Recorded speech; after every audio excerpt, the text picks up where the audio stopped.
brought to you by Newsworks in cooperation with the City of Eau Claire. This program is simulcast on WRFB-LP 101.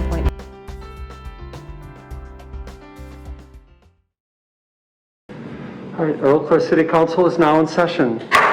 Please rise for the Pledge of Allegiance. I pledge allegiance to the flag of the United States of America and to the republic for which it stands, one nation, under God, indivisible, with liberty and justice for all. Madam City Clerk, please call the roll. Councilmember Anderson? Here. Beaton? Here. Berge? Here. Christopherson? Here. Emmanuel?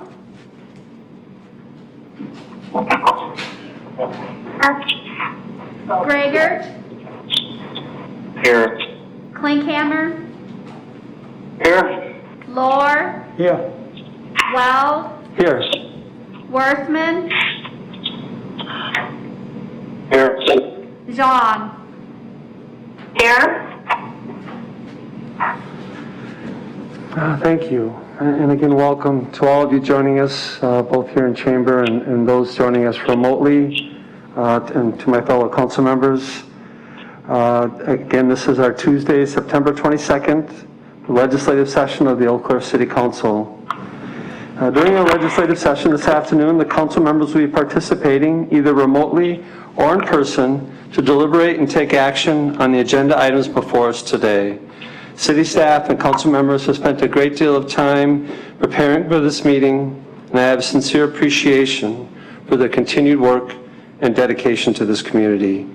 I also want to thank Valley Media Works and their staff for live streaming this meeting. To watch, please visit valleymediaworks.org or visit channel 994 on Spectrum Cable. The first item on our agenda is the COVID-19 update from City Manager Peters. Mr. Peters. Good afternoon, Council President Weld and members of the City Council, and thank you for this opportunity to update you and the community on the status of COVID-19 in our community. As we've done in the past, we'll start out with where to find the best information and the most accurate and current information, and that's on the Coronavirus Corona-19 Information Hub that is housed at the Eau Claire County website. And on that website, you can find metrics and statistics. Those metrics and statistics are now updated on Thursday instead of Wednesdays, and the orders, which we currently are under from the health department, are updated on Fridays now. There are also local updates every Thursday afternoon at 3:30, and those can be watched at the link that's on your screen. And there's also a call center at 715-831-7425 and a Facebook page at Eau Claire Health. So many different ways to get current and accurate information about the status of COVID-19 and the impact of COVID-19 on our community. As of the 21st of September, we've had 1,617 people test positive. 21,000 have been negative, and an estimated 1,342 have recovered. We remain stable with the 6 deaths that have happened with members of our community. And at this point, we've had about 47 individuals that have been hospitalized by COVID-19. In terms of just a kind of a local snapshot of where we're at, September has had the highest numbers of cases and contacts to date. We've had some significant increases in the number of cases that are being reported each day. The majority of that increase is happening within the city of Eau Claire. You will see when we talk about some metrics in a little bit that the tracing metric is down a little bit from previous weeks, but that's because we've shifted the process given the high number of contacts that we have and the number of contact tracers that we have. We have an excellent group of contact tracers, and they have been working really hard, but with the volume, it's just been very, very difficult to have contact with everybody. So those that are testing positive in some cases are being asked to notify their contacts for the need to quarantine themselves. Since September 1st, 72% of all cases have been in the 18 to 24-year-old age group, and also since September 1st, nearly 44% of all the cases have been UWEC affiliated in some way. There's also a case map by municipality that is updated every 2 weeks on the website. In terms of the metrics themselves, there's a couple of modifications and changes as we continue to be able to present that data in a way that is easy to understand. And you can see that from a case perspective, we are currently in a category that's called, from a burden perspective, very high. And our trajectory is not stable, but is growing, and our active case level is considered to be very high. Also in the disease occurrence categories, in terms of outbreaks, we remain red, and also with community spread, we remain in the red indicator. In terms of the healthcare system and testing, the positivity rate remains above 10%, but in terms of the hospital capacity, we still remain in the green there in our ability to test healthcare workers and to treat patients without crisis care. In terms of the public health response, we are struggling. The contact case category is in the yellow, and our contact tracing is in the red category. So although we have hired many additional people to help with the contact tracing, with the increased volume and the number of contacts that are required with many of the cases, we are in the red and yellow category as it relates to the public health response. Some of you may be aware that today the state orders were updated. Governor Evers declared a new public health emergency for COVID-19, effective for another 6 days.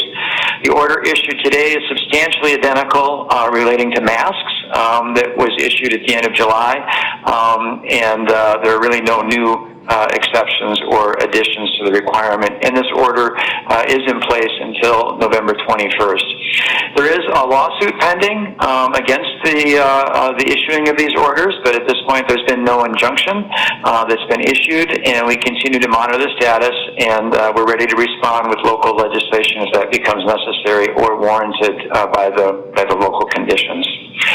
In terms of the local emergency order, a couple of things and updates there. There is an EDA CARES RL revolving loan fund that is specifically related to helping businesses with COVID-19, and we were able to get that up and running very quickly. And we can now accept applications.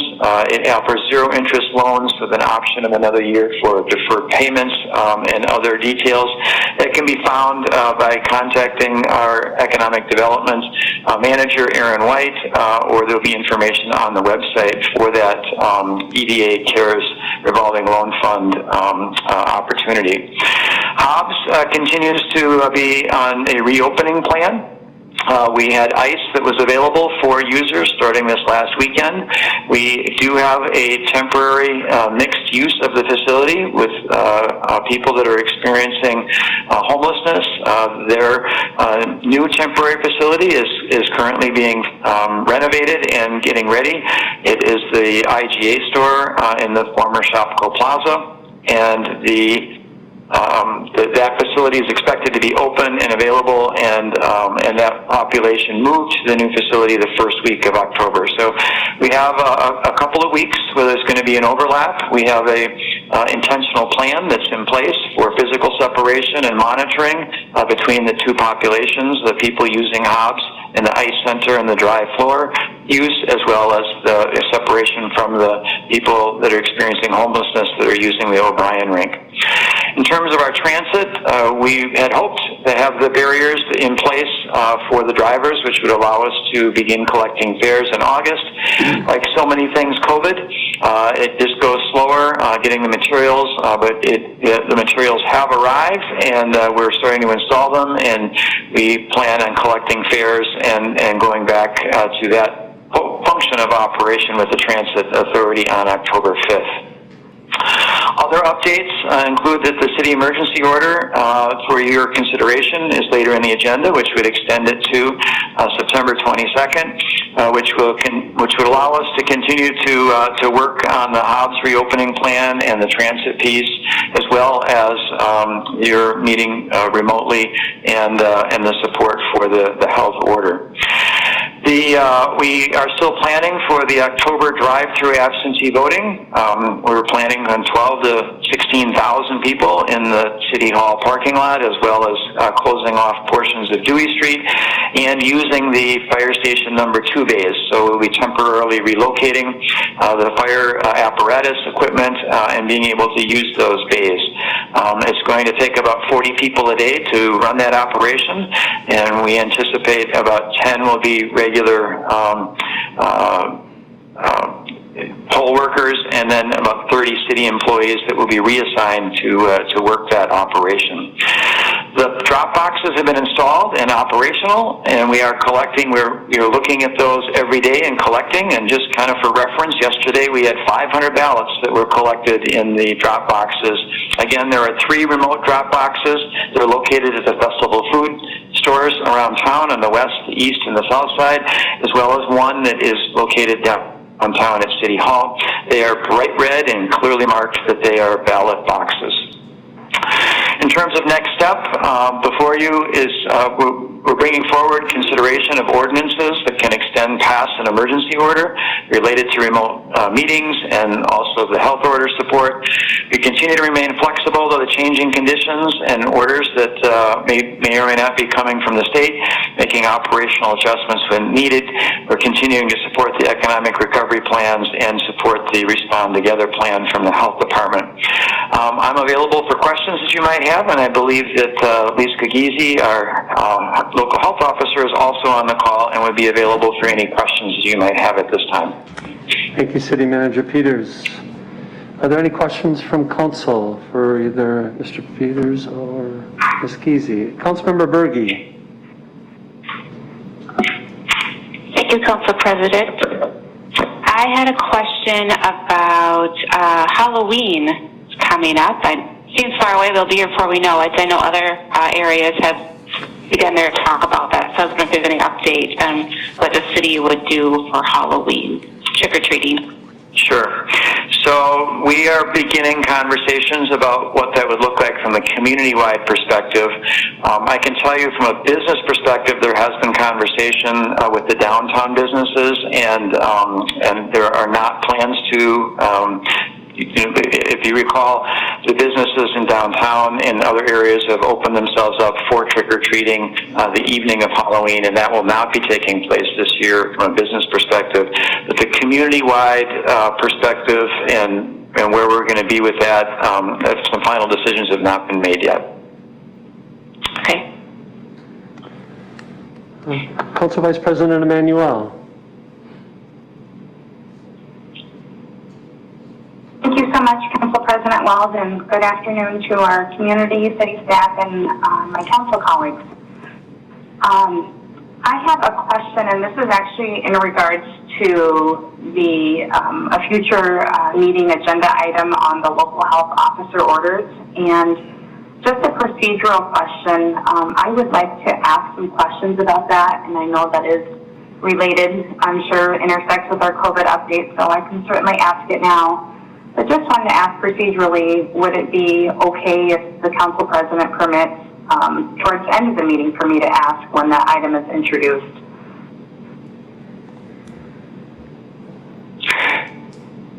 I don't know. City Attorney Nick, do you have a perspective on that question? I do, thank you. To the extent it is update related, it would be appropriate now. It would not be appropriate at the end of the meeting when that item is on for introduction only and does not come before council in any way, either for question, comment, or action, absent a 2/3 vote of council, at which point the item's in front of you for action.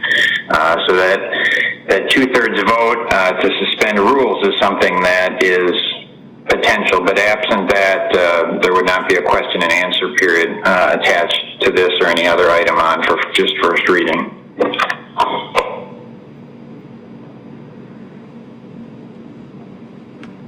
Council Vice President. Yeah, Thank you so much. Then I will try to keep my comments brief, and I know you will give me a gentle nudge if needed. Just wanted to share some feedback. I know that our community and our world is just going through so much, and I am a bit concerned just about how some of the narrative around how this item is coming to fruition is really being reflected in our community. And just a short and sweet, I guess, feedback is that I think our city has had a track record of aspirational community engagement to take on the really hard issues, to answer and wrestle with some of our hardest public policy responsibilities before us. And while this is probably the most dire situation we will have faced in some time, I think it's really important that we apply some of those lessons and those principles. So my feedback would really be around anything that we can do between now and our next meeting when this item is up for consideration to engage our community. I totally understand that we're not going to have ultimate eye-to-eye on every policy decision. However, I think it is imperative that we do all that we can to maintain our trust and our effective working relationships with our community.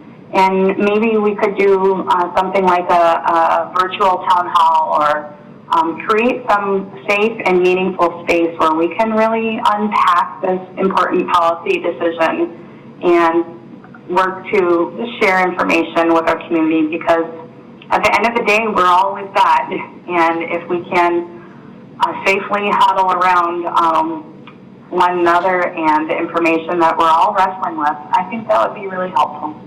Thank you for listening. I appreciate that feedback. Thank you. Are there any other questions? Councilmember Berge. Thank you, Council President. I do have one more question. I was wondering, in regards to the election, how the poll worker situation looks, and if we're looking okay with that with COVID. I know with the spring election it was a challenge, and are we looking okay as a city with having enough poll workers on election day? Sure. Thank you for that question. Preliminarily, and it's still a ways out. We feel that we're going to be okay with the election workers. That can change, as conditions in the community change. I think, we are now, many months into this after the spring election. People are more comfortable with what they're comfortable with, and masks and environment, and, washing their hands and taking care of themselves in different environments. We also, at this point, don't know whether the National Guard is going to be contributing and assisting. We think they likely will, but we don't know for sure. But at this point, we're optimistic that we will have enough poll workers, using a combination of people who are regular poll workers as well as backfilling with the city employees. Thank you. You're welcome. Any other questions from council? From Ms. Giese or from Mr. Peters? I don't see any. Thank you. Thank you. Next item is our consent agenda. Do council members have any questions regarding the consent agenda or wish to remove any item for separate consideration? Councilmember Christofferson. Thank you, Mr. Chairman. I'm just wondering about the temporary new voting site, if that is an addition or a replacement? Ms. Riepel. The memo that was distributed earlier, there was a typo in it. It said Eddy Street. It was corrected to Eddy Lane. The resolution and the agenda were correct. Any other questions or items that you wish to consider on the consent agenda? Not seeing any. On a motion then by Councilmember Anderson and seconded by Councilmember Klinkenhammer, the consent agenda has been moved and discussion is in order. Is there any discussion? Seeing none, clerk, please call the roll. Councilmember Anderson, Aye. Beaton, Aye. Bergy, Aye. Christofferson, Aye. Emmanuel, Aye. Gregert, Aye. Klinkhammer, Aye. Lohr, Aye. Weld, Aye. Worthman, Worthman,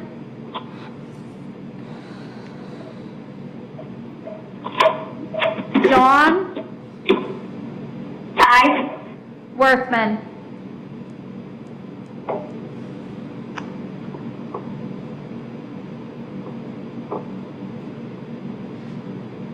He put his hand up.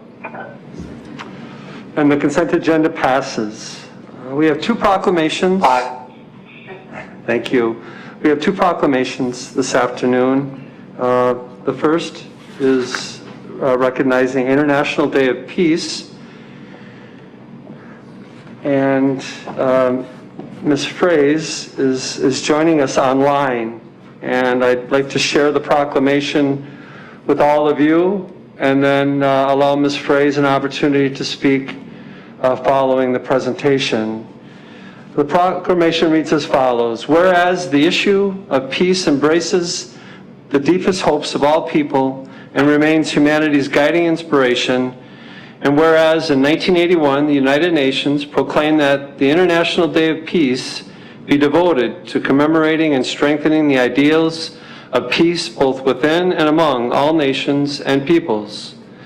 Whereas the United Nations expanded the observance of the International Day of Peace in 2001 to include the call for a day of global ceasefire and nonviolence, and invited all nations and people to honor a cessation of hostilities for the duration of the day. And there is growing support within our city for the observance of International Day of Peace, which affirms a vision of our world at peace and fosters cooperation between individuals, organizations, and nations. And whereas global crises impel all citizens to work toward converting humanity's noblest aspirations into a practical reality as we face the COVID-19 pandemic and stand together against attempts to use the virus to promote discrimination or hatred. Now, therefore, I, Terry Weld, President of the Eau Claire City Council, on behalf of the entire City Council, do hereby recognize September 21 as the International Day of Peace throughout the City of Eau Claire, and encourage everyone to celebrate the International Day of Peace by spreading compassion, kindness, and hope. Ms. Fraze, are you there? Ms. Yes, Fraze? I am here. You hear me? We can hear you, yes. Good afternoon. Well, thank you so very much for this recognition. The Coalition for Nonviolence is very grateful for this. And our mission statement is to communicate all violence and to promote peaceful practices and behaviors. So as part of fulfilling that mission, the Coalition is hosting virtual and live stream Athens Center and Conference on September 24th and 7th. Probably 50-55 minute program. And the program is entirely music, poetry, and prose to inspire peaceful change through nonviolence. And to register for this, you have to go to the section on these races, AvalCenter.org, look down the events and tickets, and you can register your emails and link and any of the events. So we're just hoping that people will realize that this is the time that we all need to come together. These changes, remember there was a better time. Thank you very much for all of you. Happy practice. Thank you, Ms. Fraze.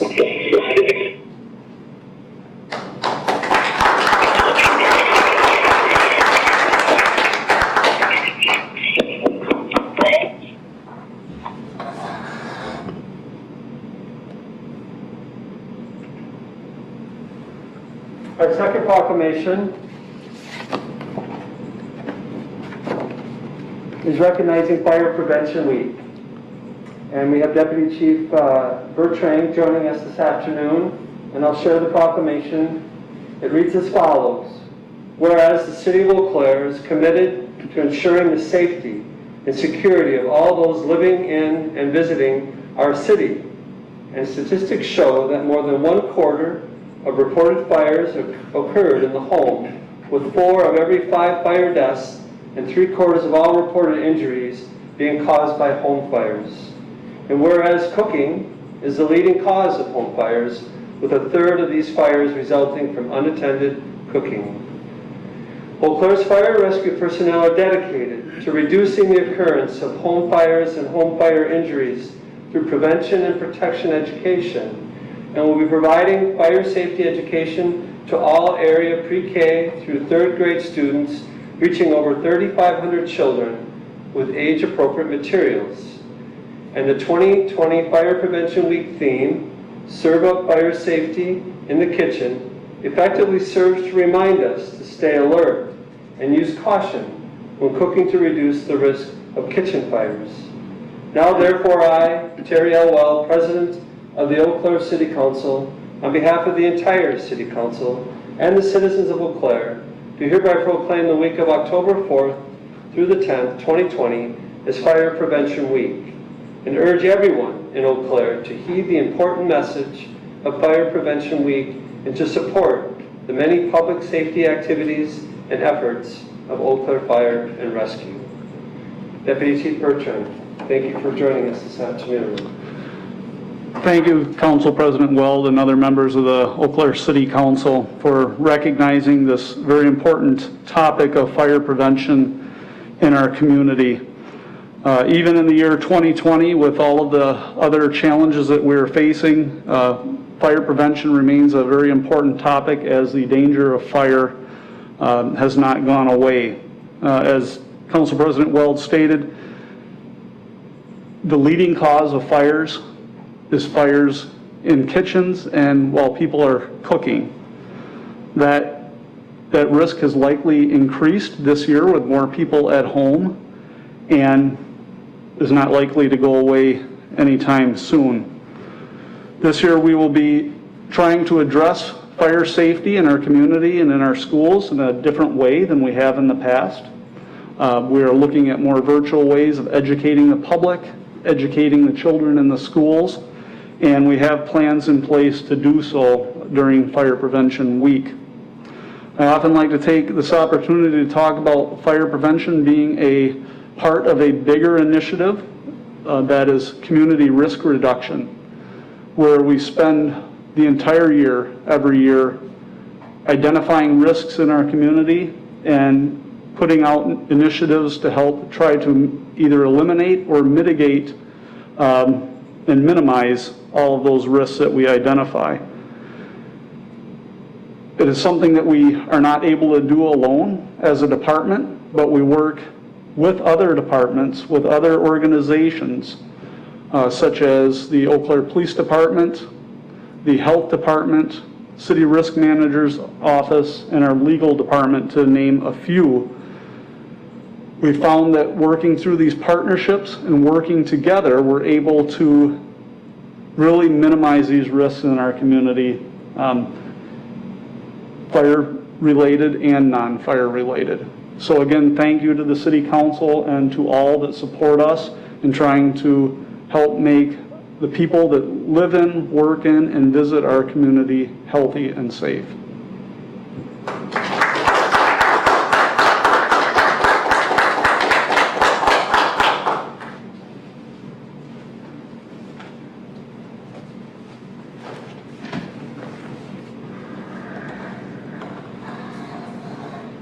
Again, thank you to both of the recipients of those proclamations.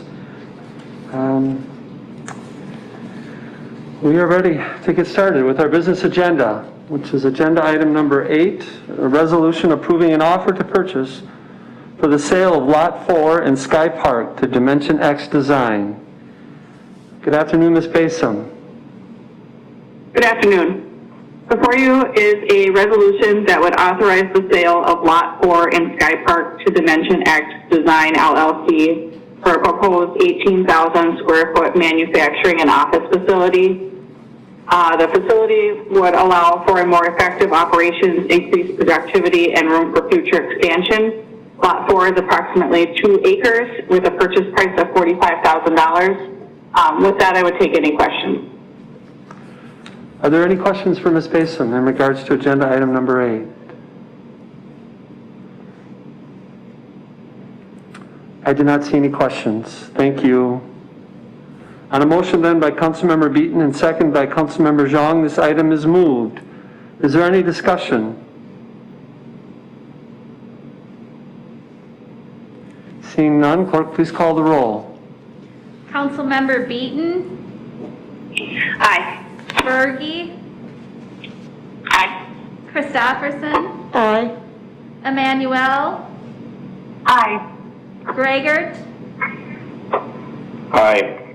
Klinkhammer, Aye. Lohr, Aye. Weld, Aye. Worthman, Aye. Zhang, Aye. Anderson. Aye. And that item passes unanimously. Agenda item number 9 is a resolution approving the final plat for Jeffers Ridge Twin Homes Phase 2, located on the east side of Jeffers Road, west of Northwest Community Park. Does council have any questions for Mr. Allen? Or Mr. Allen, do you have anything you wish to share? Sure. Thank you, Council President Weld and members of council. This is the final plat for the final phase for this residential development north of the North Crossing, east of Jeffers Road, and west of the Northwest Community Park.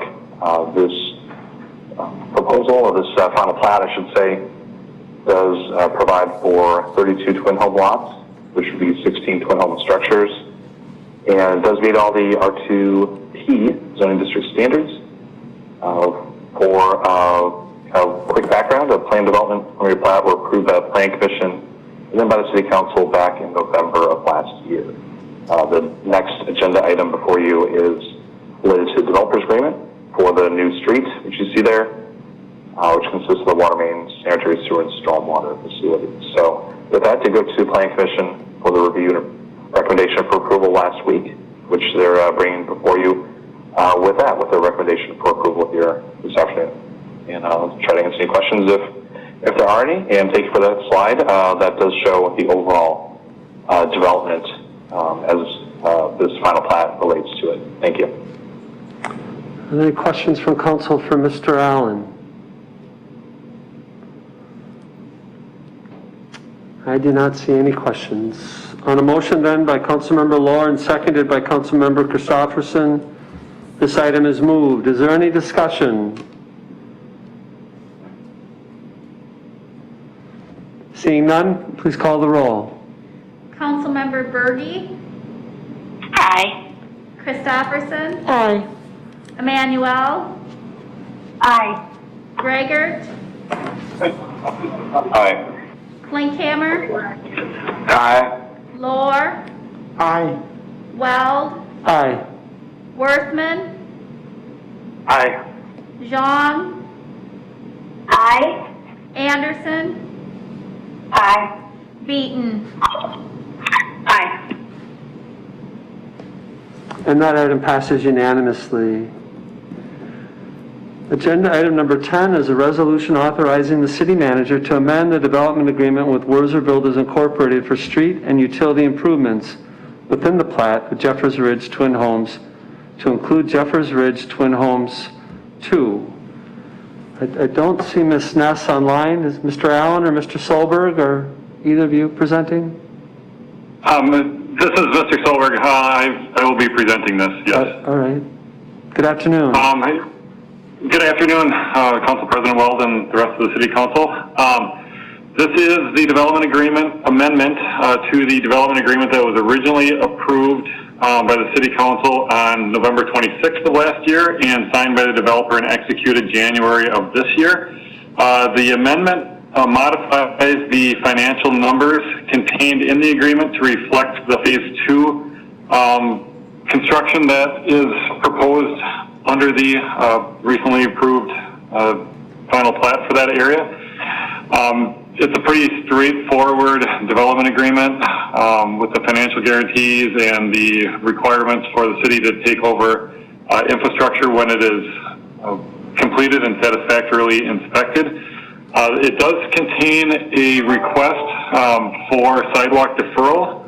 The final plat as shown contains 2 streets that are cul-de-sacs, and the way the resolution is written, sidewalk is required around both ends of the cul-de-sac, and on the next drawing, the developer has requested a sidewalk deferral in the areas that become problematic for snow storage in the winter. So along Willow Court, the entirety of Willow Court, which is a smaller cul-de-sac, and at the bulb at the end of Willow Place. The resolution is written to require sidewalk. If the City Council would like to defer sidewalk in these locations, the resolution would need to be amended to reflect the sidewalk deferral that was requested. With that, I would be happy to take any questions. Are there any questions for Mr. Solberg?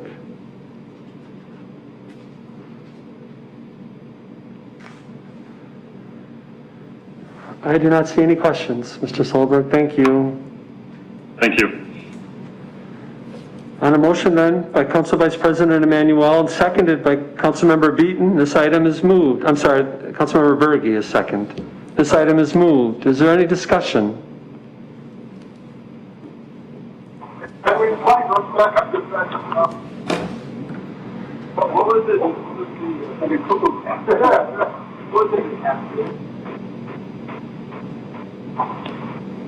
Mr. President? Councilmember Klinkhammer. Thank you. I make a motion to defer the requested sidewalks on the short Willow Street cul-de-sac and the bulb on Willow Place. All right, is there a second?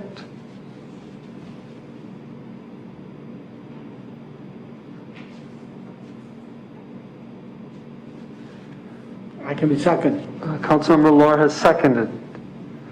Councilmember Klinkhammer, did you wish to speak to this amendment?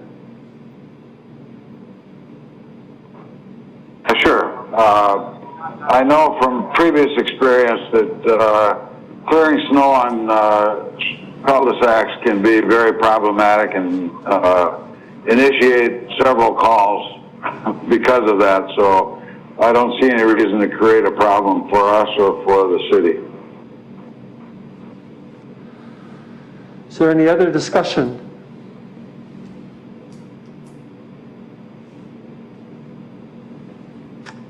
Seeing none, clerk, please call the roll.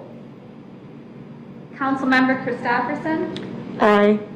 Emmanuel, No. Greigert,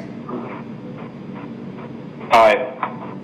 Klinkhammer, Aye. Lohr, Aye.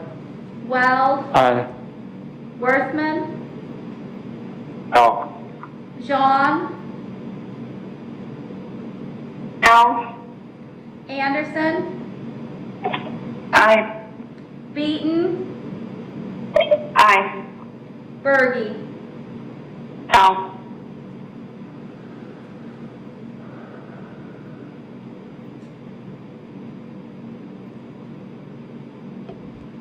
I have that passes 8-3. It passes 8 to 3. That item, the amendment passes 8 to 3. Again, back to the original resolution. Excuse me? I had it passing, but I have it passing 7-4. Just one moment, City Attorney Ney.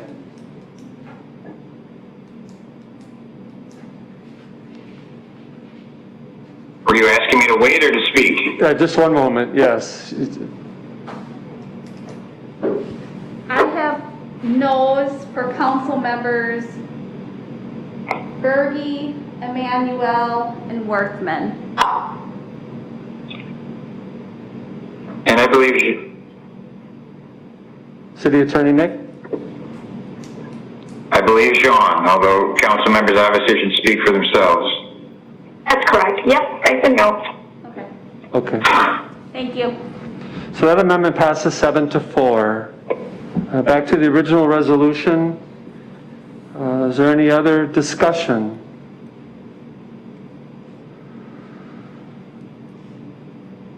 Seeing none, clerk, please call the roll. Councilmember Emmanuel, Aye. Gregert, Aye. Klinkhammer, Aye. Lohr, Aye. Weld, Aye. Worthman, Aye. Zhang, Aye. Anderson, Aye. Beaton, Aye. Berge, Aye. Christofferson. Aye. And that item passes unanimously. Agenda item number 11 is a resolution approving appointments and reappointments to various boards, commissions, and committees.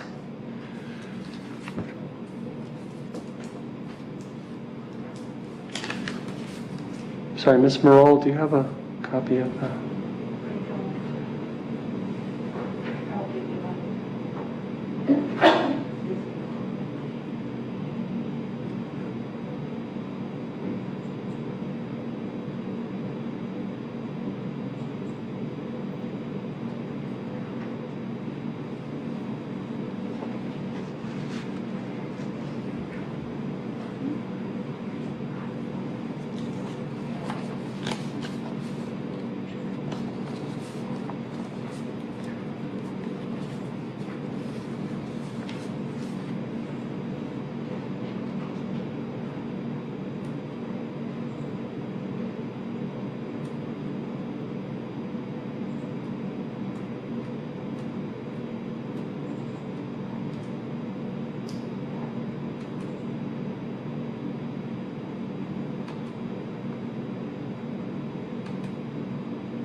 Council, just be one moment.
Thank you.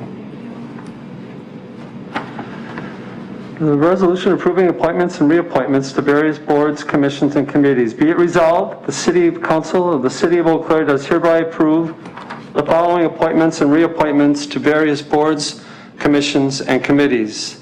The Administrative Review Board, a new appointment to an unexpired 2-year term to expire June 30th, 2022, to Mr. Robert Lee.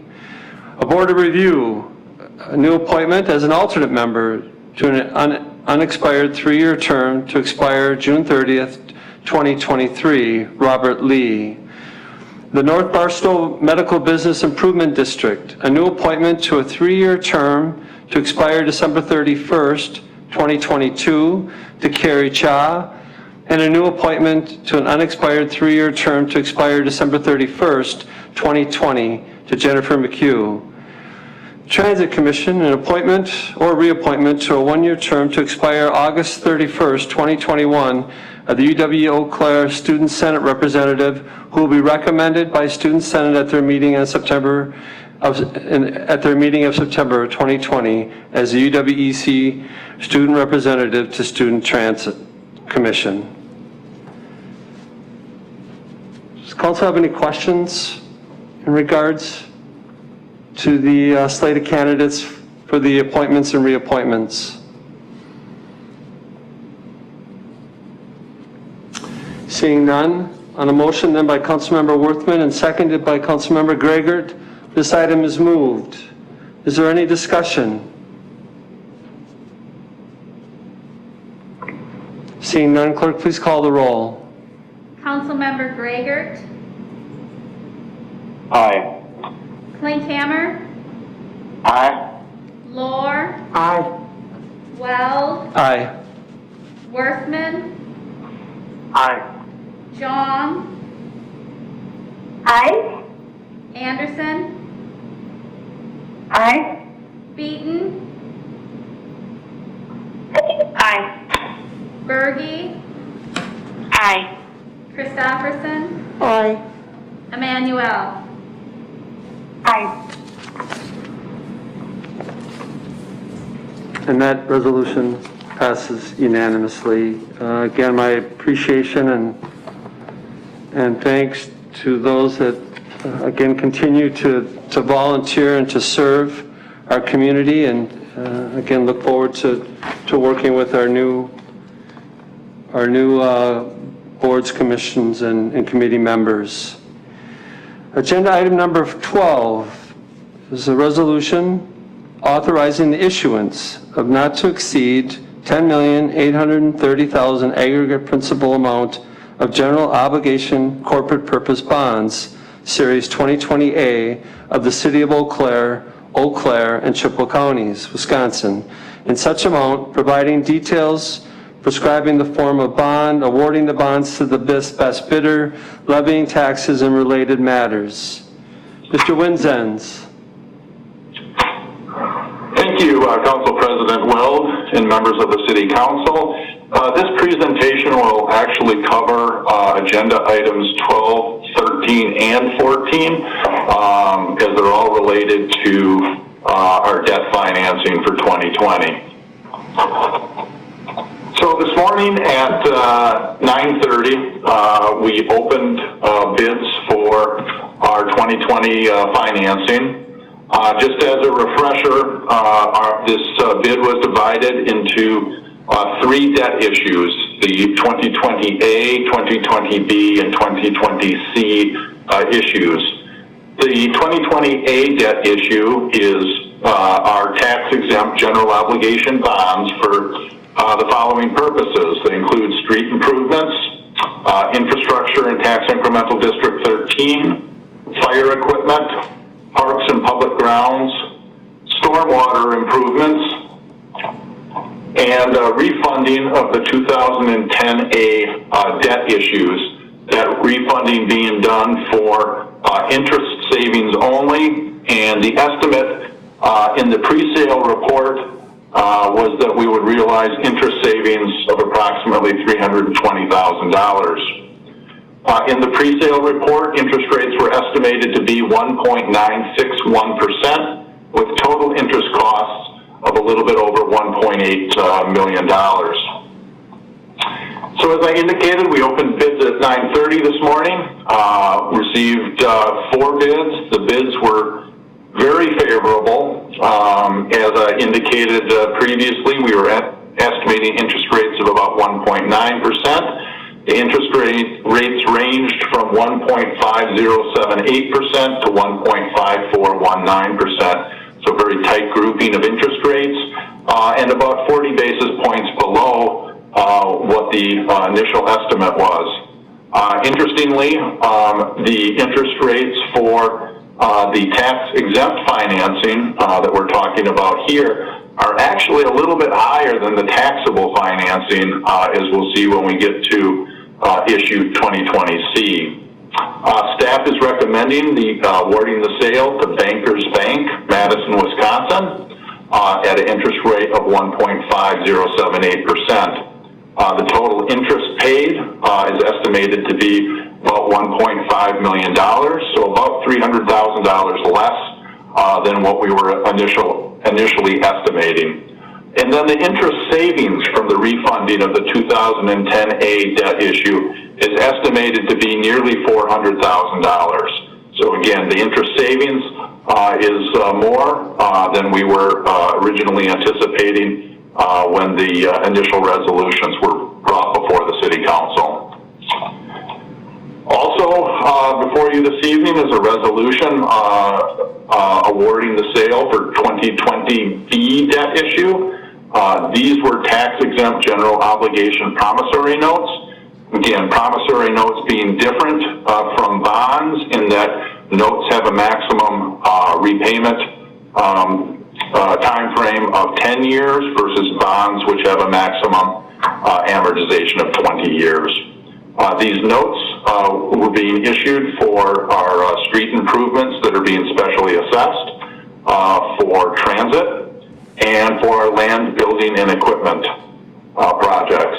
The interest rates were estimated to be 1.458% when the pre-sale report was prepared, and the total interest cost was estimated to be about $132,000. So we received 5 bids for the tax-exempt notes, ranging in with interest rates of 1.0513% up to 1.1925%. So again, very favorable rates, fairly tightly grouped, and about 40 basis points less than what we were initially estimating. Staff is recommending awarding the sale to Baird from Milwaukee, Wisconsin, with a total interest estimated at $113,739.51. And lastly, we have the 2020 C debt issue. These were for taxable general obligation bonds for the following purposes. TID number 9, land acquisition. TID number 13, which is a developer incentive. TID number 11 for parking improvements, and then improvements to the Hobbs Ice Arena. When the pre-sale report was prepared, we were estimating interest rates to be 2.538%. So we did open bids this morning and received 4 bids for the the taxable issue, with interest rates ranging from 1.2371% up to 1.3478%. So again, very competitive, tight grouping of interest rates, and as I mentioned earlier, surprisingly, these rates for these taxable bonds are actually less than the interest rates for the tax exempt. That's not something that you normally see, and I'm not sure it's something that I've seen in the 30-plus years that I've been working in local government. But based upon these results, staff is recommending the award of this bond sale to BOK Financial Services from Milwaukee, Wisconsin. The total interest cost is estimated to be $371,507.59. And with that, I would be happy to answer questions. Any questions from council?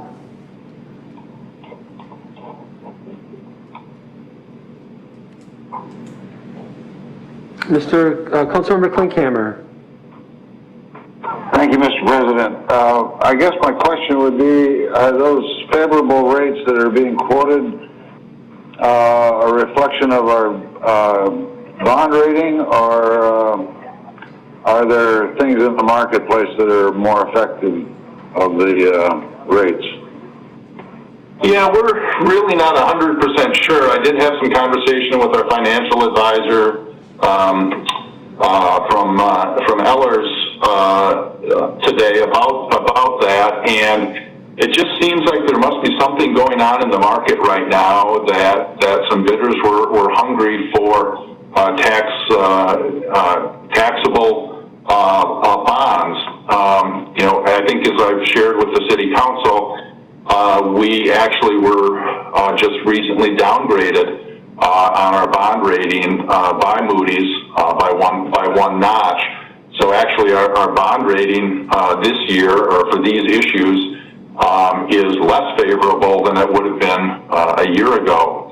However, we still received a good number of bids, and again, very competitive bids, and very good bid prices based upon what our financial advisor is seeing in other issues around the Midwest and around the country. So I'm not sure what to attribute it to, but certainly glad to take advantage of it.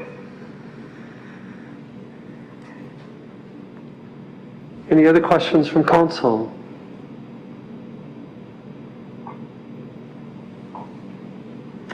I am not seeing any. Mr. Wenzans, thank you.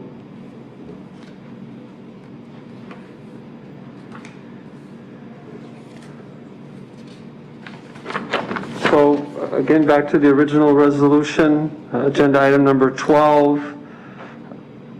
On a motion by Councilmember Anderson and seconded by Councilmember Klinkhammer, this item is moved.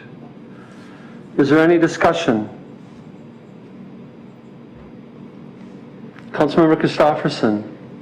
Thank you, President Weld. I simply want to make the comment that the community, our community at large, should watch this carefully. I'm so pleased and proud of the conservative and appropriate way that our finances are being managed and the savings that we receive, but also the growth that our community is experiencing through these investments. Thank you, Mr. Wenzans. Thank you, Councilmember Christopherson. Is there any other discussion in regards to agenda item number 12? Seeing none, clerk, please call the roll. Councilmember Klinkhammer, Aye. Lohr, Aye. Weld, Aye. Worthman, Aye. Zhang, Aye. Anderson, Aye. Beaton, Aye. Berge, Aye. Christopherson, Aye. Emmanuel, Aye. Gregert. Aye. And that item passes unanimously. Agenda item number 13 is a resolution authorizing the issuance of not to exceed $2,090,000 aggregate principal amount of general obligation promissory notes, Series 2020B of the City of Eau Claire and Chippewa Counties, Wisconsin, in such amount providing details, prescribing the form of note, awarding the notes to the best bidder, levying taxes, and related matters. Does council have any questions from Mr. Wenzan's presentation in regards to agenda item number 13? Seeing none, on a motion then by Councilmember Beaton and seconded by Councilmember Zhang, this item is moved. Is there any discussion? Seeing none, clerk, please call the roll. Councilmember Lohr, Aye. Weld, Aye. Worthman, Aye. Zhang,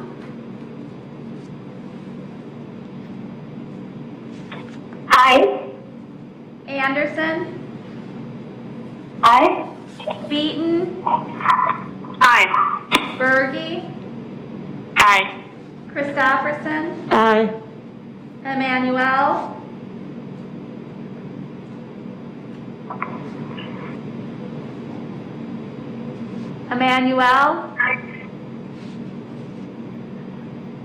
I think we heard her. Gregert, Aye. Klinkhammer. Aye. And that item, Emmanuel, aye. thank you. That item passes unanimously. Agenda item number 14 is a resolution authorizing the issuance of not to exceed $4,615,000 aggregate principal amount of taxable general obligation corporate purpose bonds, Series 2020C of the City of Eau Claire, and Chippewa Counties, Wisconsin. In such amount, providing details, prescribing the form of bond, awarding the bonds to the best bidder, levying taxes, and related matters. Does council have any questions for Mr. Wenzans from his presentation in regards to agenda item number 14? Seeing none, on a motion then by Councilmember Lohr and seconded by Councilmember Christopherson, this item is moved. Is there any discussion? Seeing none, clerk, please call the roll. Councilmember Weld, Aye. Worthman, Aye. John, Aye. Anderson, Aye. Beaton, Aye. Berge, Aye. Christofferson, Aye. Emmanuel, Aye. Gregert, Aye. Klinkhammer, Aye. Lore. Aye. And that item passes unanimously. Agenda item number 15 is a resolution extending the emergency declaration in the city of Eau Claire. City Manager Peters. Good afternoon again, Councilmember Weld and members of the City Council.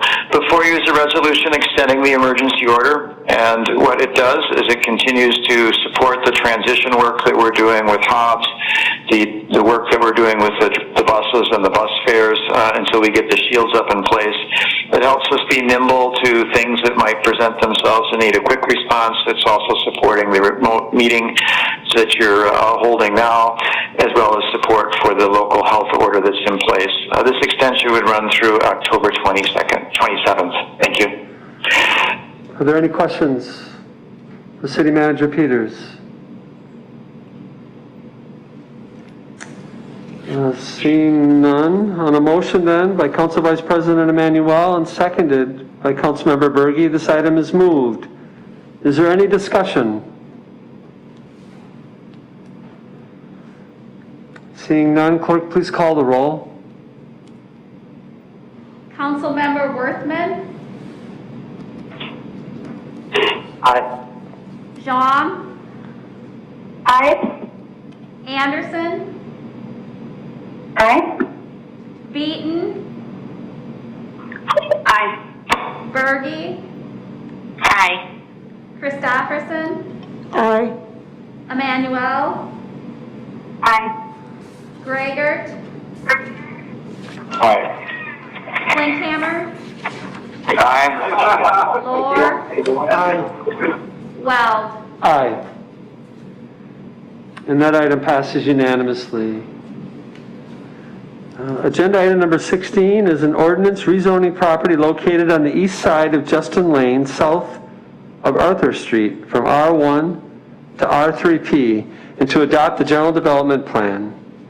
Does council have any additional questions for Mr. Allen from last night's presentation?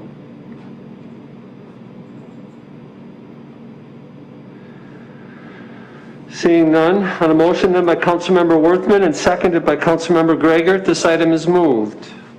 Is there any discussion? Seeing none, clerk, please call the roll. Councilmember Jean, Aye.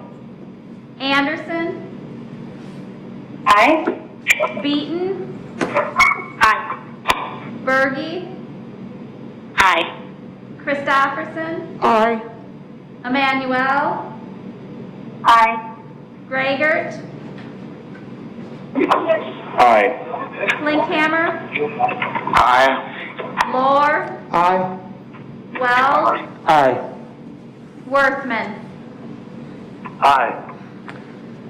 And that item passes unanimously. Agenda item number 17 is an ordinance rezoning property located at 3172 Old Town Hall Road from C3P to R3P, and to adopt a general development plan for a community-based residential facility with 62-unit assisted living facility, and to grant special zoning permission for the CBRF to be over 16 residents. Does council have any questions for Mr. Allen from his presentation last night?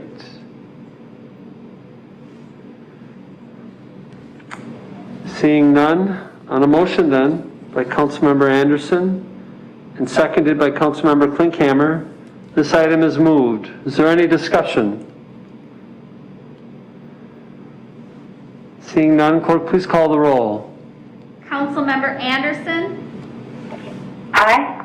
Beaton, Aye. Berge, Aye. Christofferson, Aye. Emmanuel, Aye. Gregert, Aye. Klinkhammer, Aye. Lohr, Aye. Weld, Aye. Worthman, Aye. Zhang. Aye.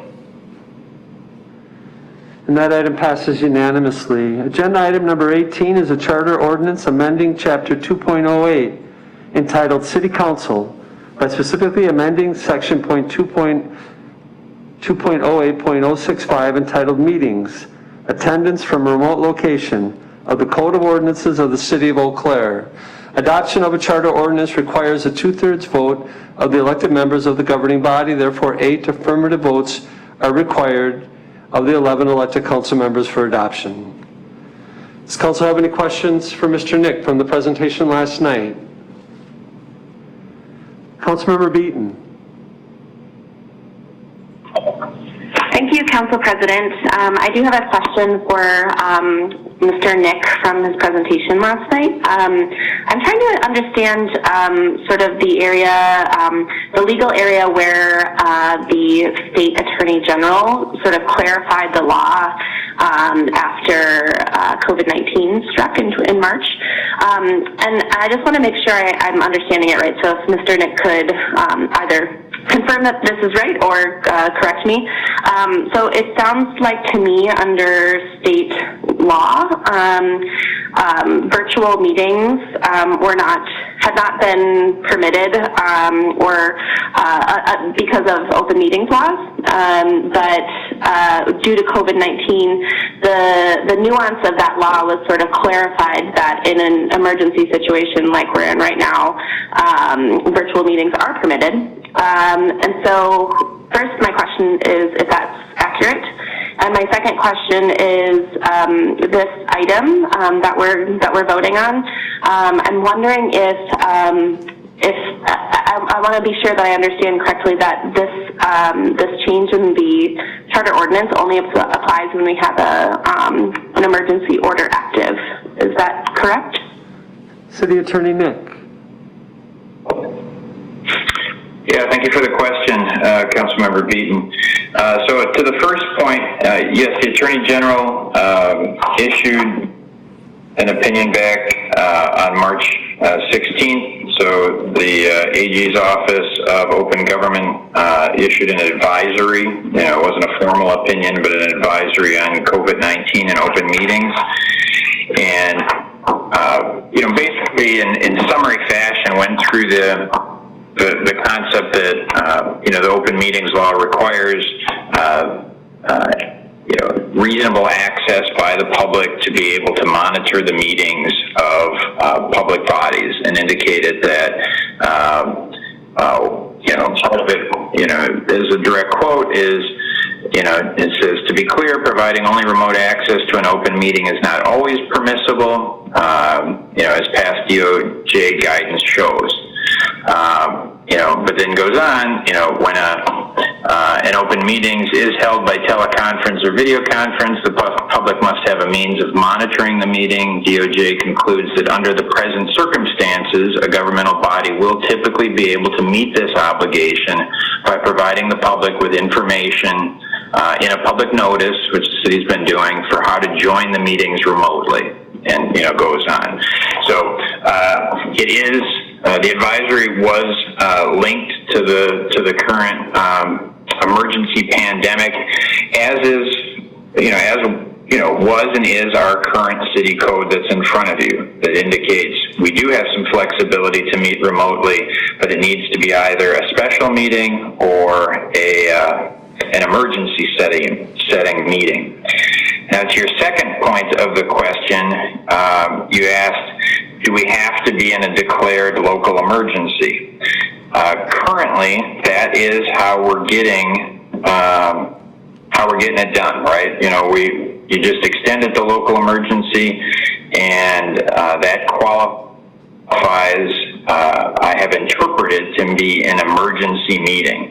What the amendment does is it clearly defines emergency to either be a status of a local declared emergency, or a resolution of the city council indicating that while we might not be in a formal declared emergency, which has powers beyond the issue of remote attendance, most notably, and very significantly shifting legislative authority from city council to your city manager, which is a major move and may be appropriate, but isn't a step you might want to take if all you really want to accomplish is to have a remote meeting for other reasons. So it adds that new dimension. So it allows the emergency declaration to be a means of holding remote meetings if the standards for a local city emergency are met, or it adds a second means still tied to emergency, but something that again may not rise to that statutory level of having the city under a complete declared emergency with the shift of legislative powers. So it gives you a little bit of flexibility on how you get from here to there, and clarify that an emergency is in effect. Either of which would take a council confirming action. Thank you for the clarification. Yeah, thanks for the question.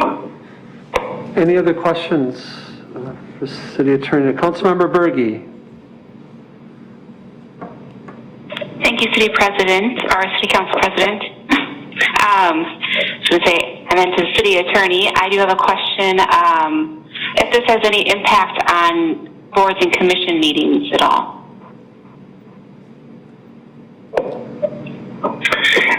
It does.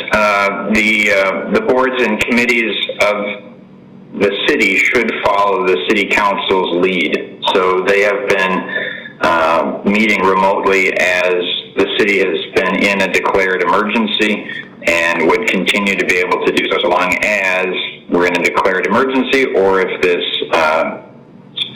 amendment passes and upon its application after 60 days, then either in a declared emergency or under a city council resolution, they could meet remotely. Okay, thank you. You're welcome. Any other questions? Seeing no other questions, on a motion then by Councilmember Beaton and seconded by Councilmember Zhang, this item is moved. Is there any discussion?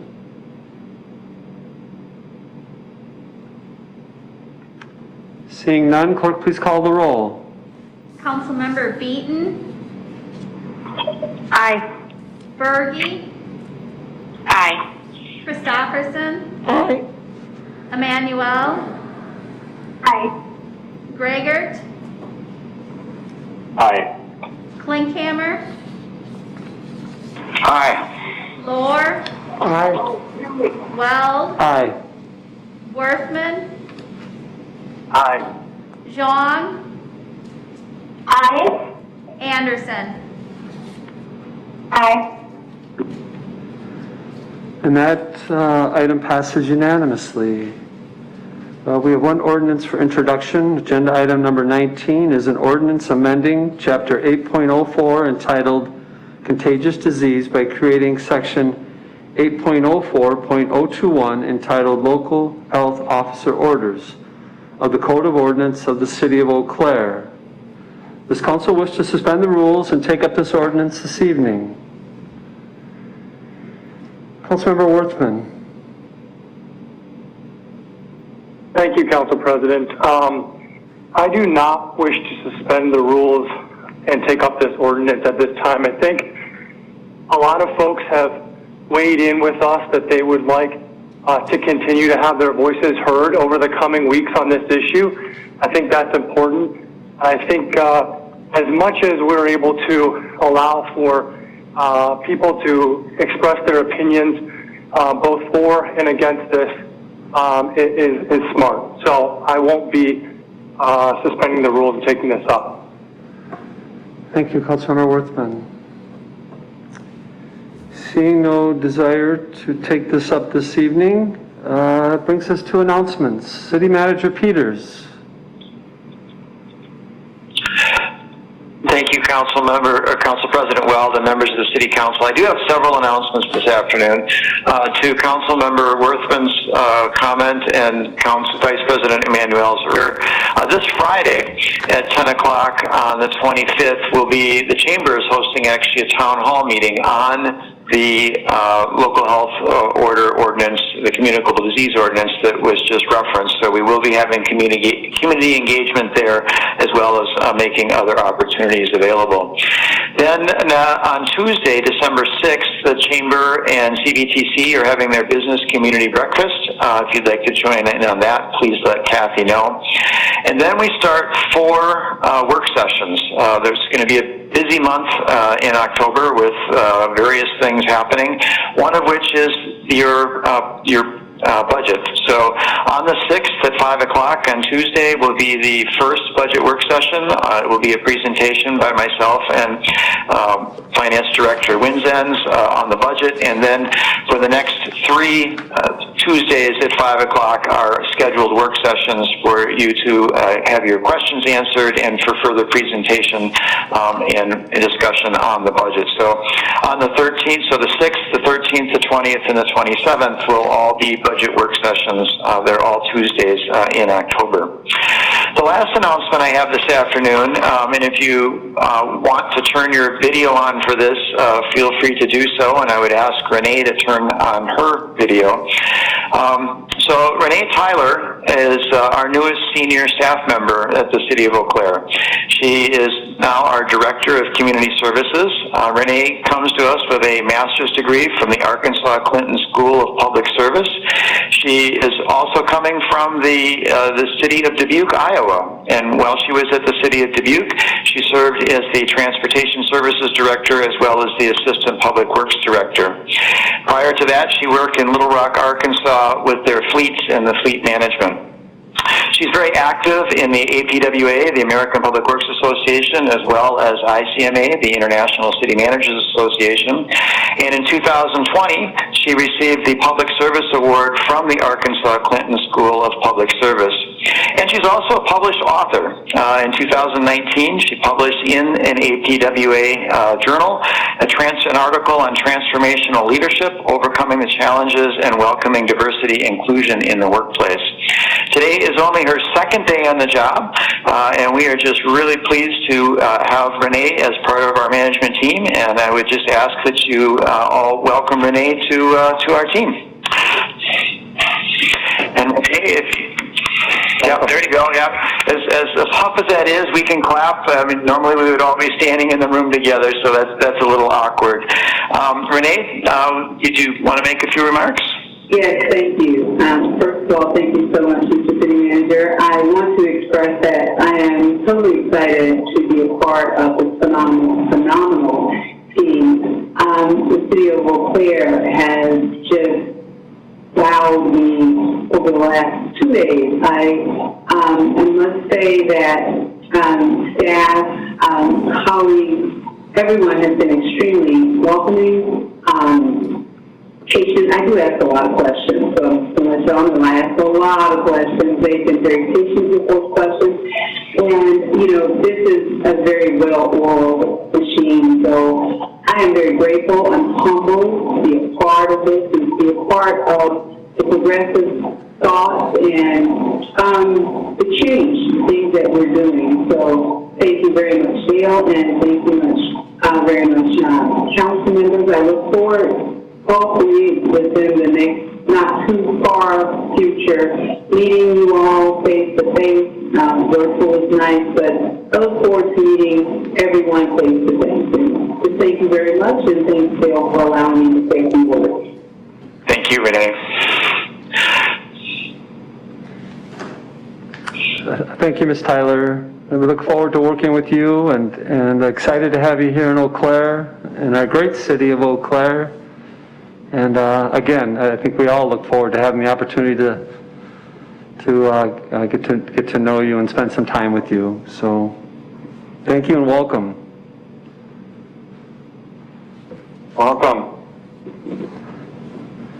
Welcome on board. Yes, welcome.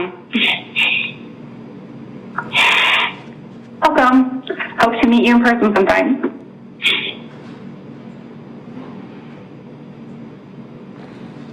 All right. Well, again, thank you, and we'll see you soon. Mr. Peters, do you have any other announcements? I do not. Thank you. All right. Thank you, City Manager Peters. At this time, it is the intention of council to go into closed session. We will be closing the public meeting link, and council will rejoin in the closed session link. Upon completion of our closed session work, we will vote to come out of closed session, and the public meeting will be adjourned from there. Upon a motion by Councilmember Beaton and seconded by Councilmember Zhang,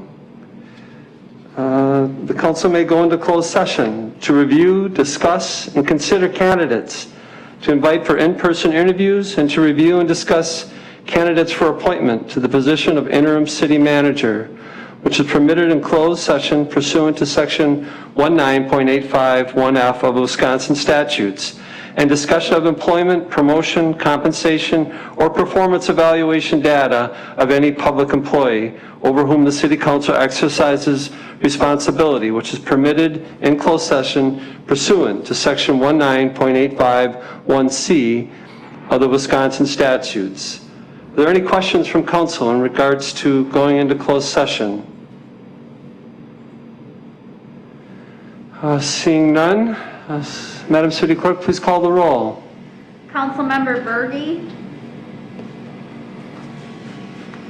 Aye. Christopherson, Aye. Emmanuel, Aye.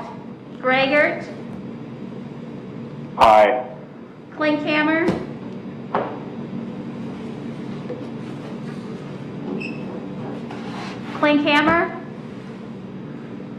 I don't see him on.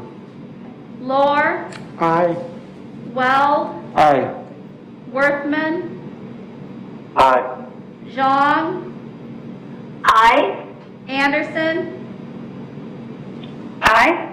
Beaton.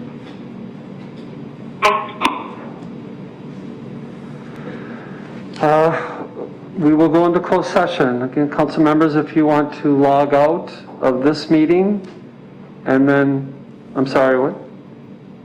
I'll have to, just give me 2 minutes to get the new meeting started. Okay. So go ahead and log out, and then if you wish to try and log in at around 5:30 would be great.